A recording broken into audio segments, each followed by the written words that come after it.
তো এখন আমি যাচ্ছিলাম হচ্ছে আমার হসপিটালে, ওখানে কিছু কাজ ছিল, তো সেগুলো করতেই যাচ্ছিলাম। তো চলো।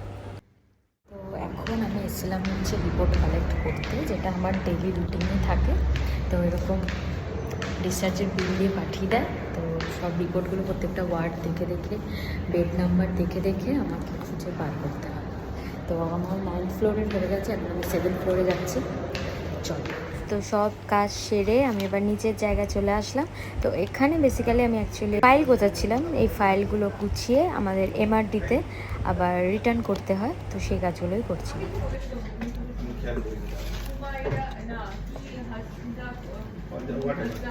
তো তারপরে ছুটি হয়ে গেল আর আমি বাড়ি ফেরার পথে চললাম, কিন্তু লাস্টে আমার এক বান্ধবীর সাথে দেখা হয় অনেকদিন পর দেখা হয়েছে।